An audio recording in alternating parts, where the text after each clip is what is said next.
Ilang beses kayo nag-sex ng doktor mo? Tuwing pupunta ka ba sa kanya? Nagpapa-check up ka o nag-check-in kayo sa motel? O baka naman hindi niyo na mapigilan? Doon na mismo sa klinik niya, doon niyo ginagawa yung kababuyan niyo. Ano? Huwag ka nang magpanggap na mali ang bahay na inuwian mo. Alam ko, ayaw mo na kay Bridget, kaya ngayon binabalikan mo ang anak ko. Gulong-gulo lang yung isip ko. Kinausap kita noon na balikan mo ang anak ko. That offer has expired. Kaya uwian mo na ang asawa mo at lubayan mo na ang anak ko. Sagutin mo naman ang tawag ko, Jonas. Umuwi ka na, please. Hindi ko kaya matulong mag-isa dito sa bahay. Lalo na wala rin naman si Samantha.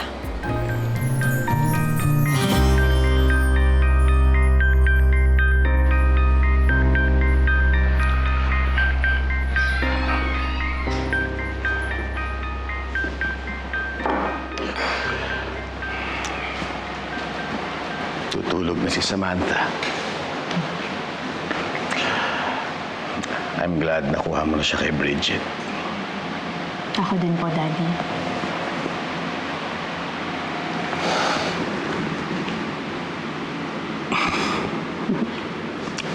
Sorry, ah. Bakit po kayo nagsasorry? Dahil palagi ko na lang pinaniniwalaan si Bridget. To the point na mas kinakampihan ko pa siya kaysa sa inyong dalawa ng mami mo. Naiintindihan ko po kayo, Daddy. Inaanak niyo po siya eh. Nang kunin akong ninong ng tatay niya, nangako ko sa sarili ko na aalagaan ko at babantayan ko si Bridget. Dahil ako na ang lumalabas na pangalawang ama niya eh. Tapos yung gulo ninyo ni Jonas, alam ko namang kakampihan pa ng mami mo eh. Sigurado ako doon. Kaya ginawa akong obligasyon na kampihan si Bridget. Kasi naawa ako sa kanya. Mali yun, anak eh. Alin? I'm sorry. I'm sorry, Ed.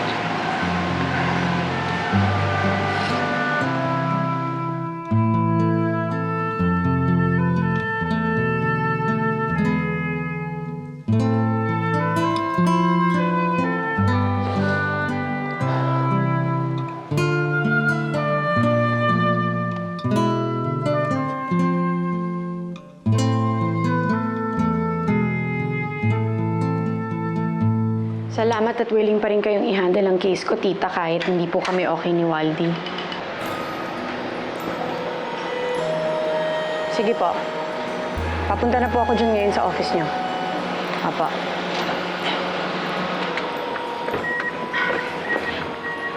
Ellery, kung iniisip mo nga hayaan kitang makita ang anak ko, nagkakamali ka. Kausapin mo naman ako. Hindi na ako kinakausap ng asawa ko eh. Baka naman pwedeng makita ko yung anak ko kahit sandali lang. I already made myself clear to you, Bridget. Kung gusto mong makita si Samantha, umattend ka na lang ng hearing. Dahil dadalhin ko na sa korte ang agawan natin kay Samantha. Pare, seryoso ka? Nagkamali ka ng uwi ng bahay? Ha? Oo nga. Nahiritan pa tuloy ako ni Mama. So paano yan? Ano sabi ni Bridge? Hindi ko alam. Hindi ako umuwi ng bahay. Nag-check-in muna ako sa hotel. Hindi ko kaya, pare. Hindi ko kaya makita siya. Pare, alam mo, nakatira kayo sa isang bahay eh. Di ba? So paano yan? Hindi kayo nag-usap? Pare, hindi po pwede yun eh. Hindi pwede yun. Ha? Oo nga. Pare, sa ngayon, asawa ko pa siya. Pero bala ko nang hiwalayan siya eh. Hindi ko na kaya. Kada nakikita ko siya, naiisip ko yung ginagawa nila nung kabit niya.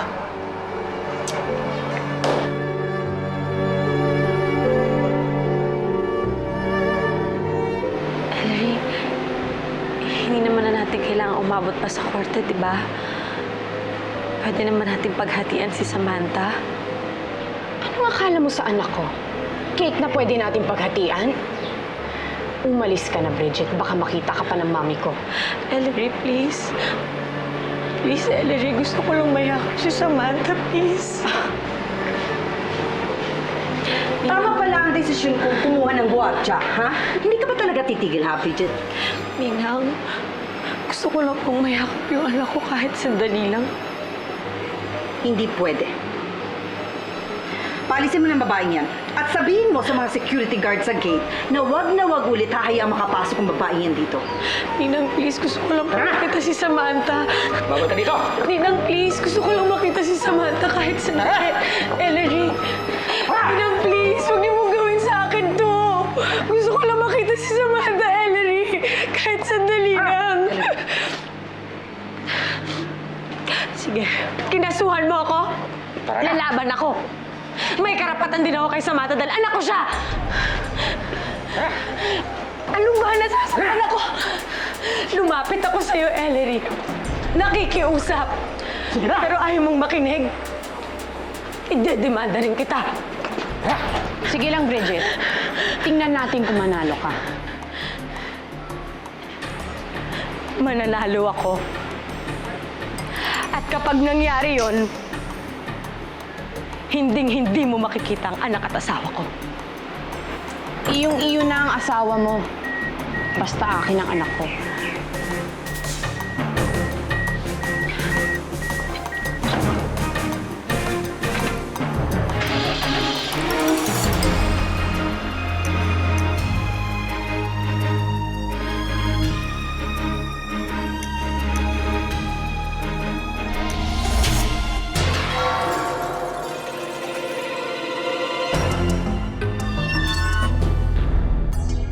Okay, pare. Relax, ha? Relax. So, desidido ka na ba dyan? Desidido ka na ba na hiwalayin mo yung asawa mo? Pare, hindi niya lang ako niloko. Tumapit pa siya sa doktor. Pero pare, baka naman kasi nagsasabi ng totoo si Bridge na wala nangyari sa kanila ng doktor. Diba? Di ba lagi mo muna? Pero syempre, ginagawa niya lang yun para kaawaan ko siya. Pare, parehas lang doon ang pagpapanggap niyang mamamatay na siya eh. Okay ako dyan sa plano mo. Sige. Pero pare, what if eh? What if kung talagang nagsasabi ng totoo si Bridge na walang nangyari sa kanila ng doktor?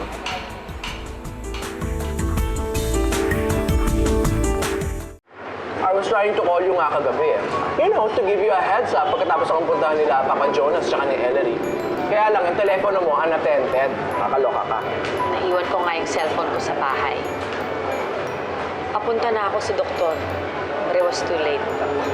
Naabutan kami ni Ellery. Hindi ko na naitaka si Samantha.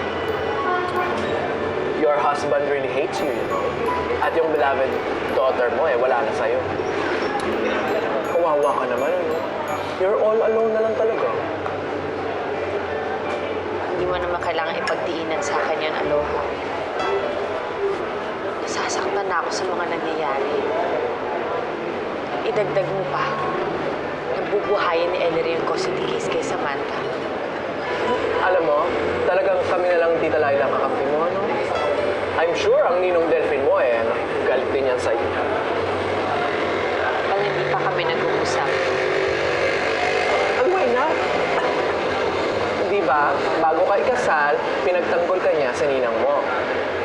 If I were you, I'll talk to him. Alam mo naman ang kiliti ng ninong Delphine mo, hindi ba? Baka mapakiusapan pa niya si Ellery na huwag nang ituloy ang mga order in the court, mga ganyan, drama ganyan. baliw pala yung kinakapatid mo, Ellery. Grabe, imagine mo nag-makeup pa siya. Ano ba yan? Ang sarap tadyakan, sugunutan, naman, grabe. Patayin. Gawin bang action star si Ellery? Tama na nga yung nabawi niya si Samantha kay Bridget, di ba? Actually, yung mga pinagsasasabi ni Janice, gusto kong gawin kay Bridget yun. Eh, pero syempre, nandun yung anak ko. At hanggang ngayon, kumakampi pa rin siya kay Bridget. Kaya pinigilan ko na lang yung sarili ko dahil ayoko namang umabot sa point na mandiri sa akin yung anak ko. Pero nakausap ko na yung abogado ko. Kaya sa korte ko na lang ilalabas lahat ng galit ko kay Bridget. Si Waldy, oh. Halika na, handa tayo sa cafe. Nagutom ako eh. Oh, bakit? War kayo? Paano ba naman mas nauna niya pang nalaman kaysa sa akin na wala talagang sakit si Bridget? Imbis na sabihin niya sa akin yung totoo, mas pinili niya na lang na pagtakpan si Bridget. Ba't naman niya gagawin yun? Mahal niya daw ako. Ano? Halika na. Seryoso? Hindi na po eh. Uy, hindi na.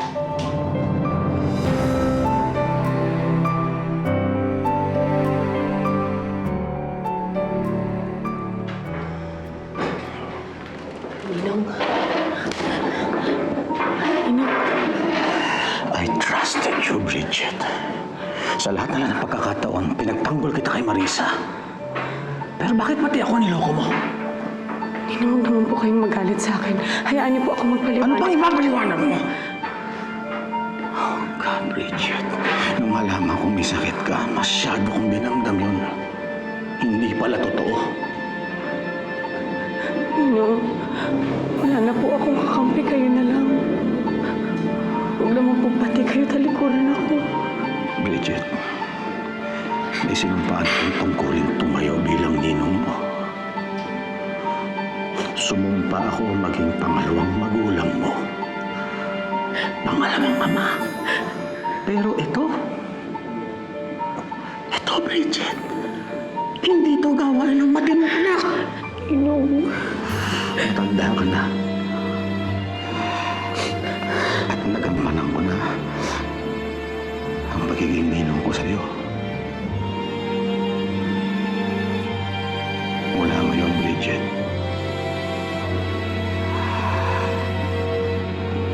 hindi na kita inaanak.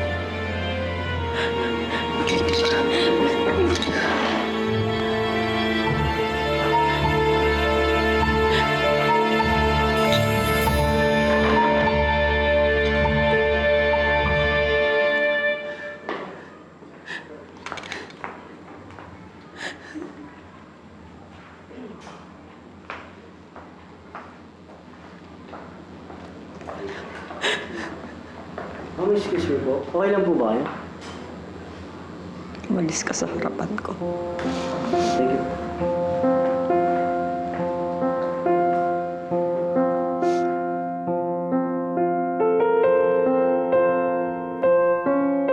So, you mean may gusto sa'yo si Waldy?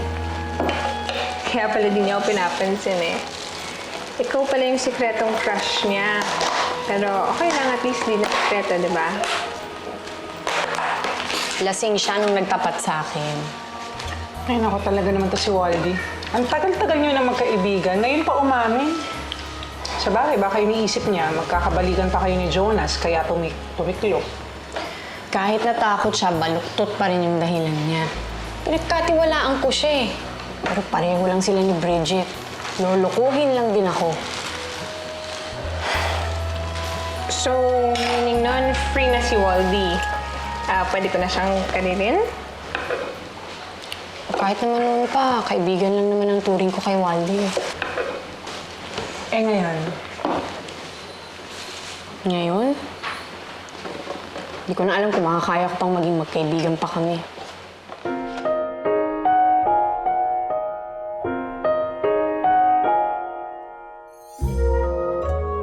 Ano? Pati si Delphine galit sa'yo? Naman, Bridget. Baka naman pati trabaho ko dito madamay dahil dyan sa nangyayari sa'yo. Dapat po ba naman kayo? Binalaan na kita sa kung anong pwedeng mangyari, pero ito talagang ayaw mong paawat. Hindi ko na alam, tita. Naguguluhan ako. Hindi ko na po alam ang gagawin ko. kung bakit naman kasi inuuna mo yung mga may ayaw sa'yo. Dapat unahin mo yung asawa mo. Nagkaayos na ba kayo? Ayaw na po niya makipag-usap sa akin. Kaya dito ka nagmumukmok. Nako, Bridget, hindi kita pinalaki ng ganyan, ha? Asawa mo si Jonas, dapat pinaglalaban mo karapatan mo. Nawalan ka na ng anak, baka pati asawa mo, walang ka pa.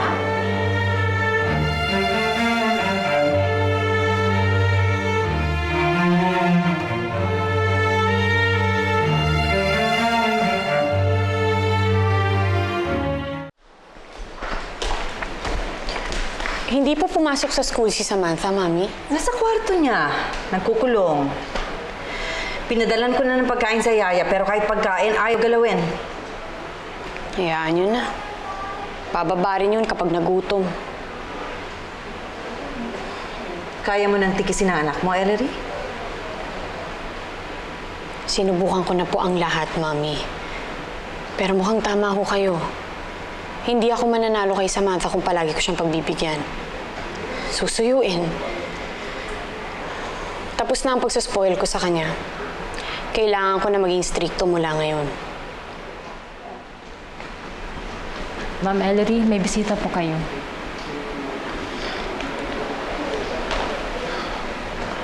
Sige, salamat.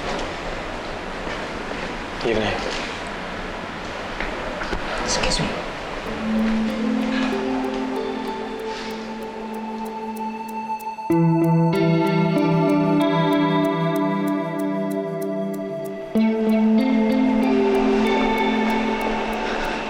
Jonas?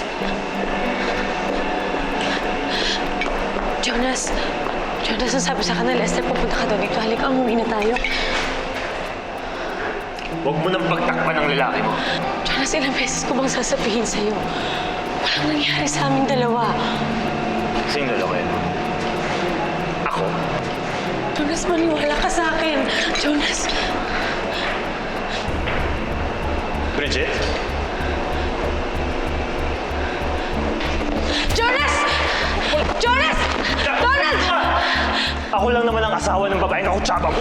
Jonas! Jonas, Donald, tama na! Jonas, Donald, tama na! Tama na! Wala nangyari sa amin ang asawa mo. Maniwala ka. At sinong lolokohin mo? Ako? Eh, siraulo ka pala! Jonas, yun yung totoo. Ginamit ko lang siya para magpanggap ako. Pero wala talagang namagitan sa aming dalawa. Kita mo na? Ha? Pinasa na ako ng asawa mo. Hindi lang ikaw linoko niya, pati ako.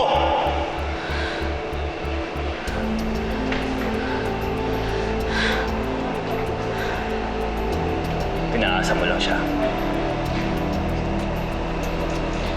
Anong binigay mo sa kanya? Yang labi mo. Anong parte ng katawan mo?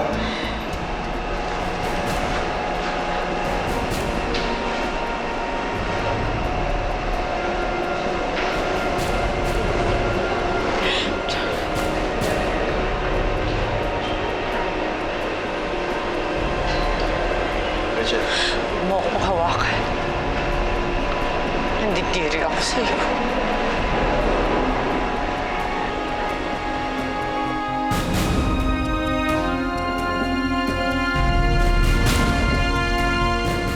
It's been a long time mula nung huli tayong nakita, Jonas. The last time we had a talk was nung ma-finalize namin ni Atty. Santos ang annulment ni Ellery. So, what's up? May problema eh. Don't tell me, gusto mo na namang mag-file ng annulment. Oo. Yun nga ang pinunta ko rito. Ba, nagbibiro lang ako, pinatulan mo naman. Well, hindi ako nagbibiro. Nagawa niyo na noon ang paraan ng kasal namin ni Ellery. Ngayon, gusto kong malaman kung may magagawa rin kayo sa kasal namin ni Bridget.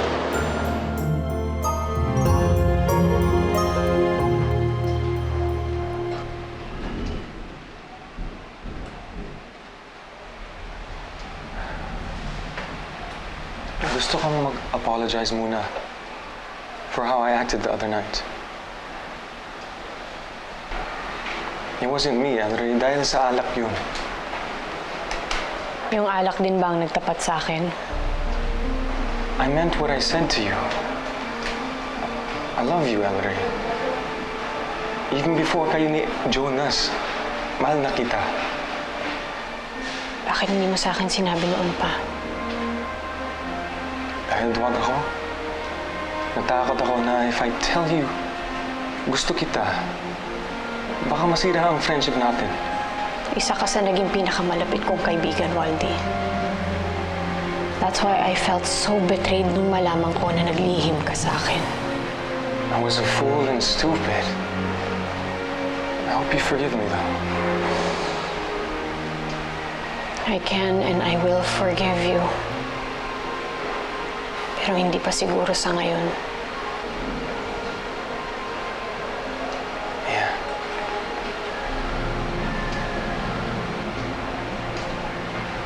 You know I love you, Ellery.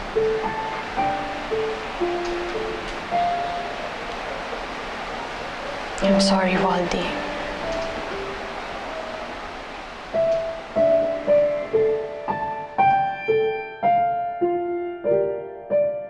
Oh, ano sabi ng abogado mo? Pwede pa bang mapawalang bisa yung kasal niyo ni Bridge? Pwede na raw namin ilaban sa korte yung psychological incapacity. Pare, hindi naman mentally challenged si Bridge, di ba? Pare, yung nagpanggap pa lang siya, kabaliwan na yun. Kaya, Ashley. Bukod pa doon, kinunsyaban niya yung doktor niya na pinaasa niya lang sa sex. Enough na raw na grounds yun, pare. Kaya na namin ilaban sa korte yun. Pare, mahirap yung gagawin mo eh. Hindi baliw si Bridge. Lalabas at lalabas din yung totoo. Okay? Pero kailangan ko nang kumawala sa kanya. Ayoko na. Di ba sabi mo mahal mo siya, pinakasalan mo siya, di ba? Yan yung sabi mo sa akin dati eh. Wala namang nagtitira diyang pag-ibig para sa kanya. Wala na. Puro galit na lang. Kaya nga gusto ko na makipaghiwalay sa kanya eh. Bago ko pa siya tuluyang masaktan.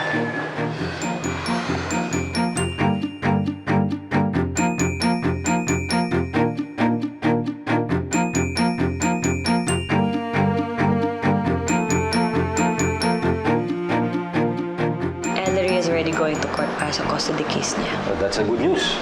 Anong good dun? The court has no choice but to hear your side. So sigurado ka ba na mananalo ka sa custody case para sa anak ko? I'm leaving you, Bridget. I'm filing for annulment. Si Ellery ba ang dahilan kaya gusto mo na akong iwanan? Ikaw ang sumira ng relasyon natin. Kaya sarili mo lang dapat ang sinisisi mo. Aminin mo nga, si Ellery pa rin yung mahal mo. Hindi ka pa naman sigurado kung maaanan lang kasal niyo ni Bridget, di ba? Pero kapag nangyari yun, tatanggapin mo pa ba ako? May pawang pa ba ako dyan sa puso?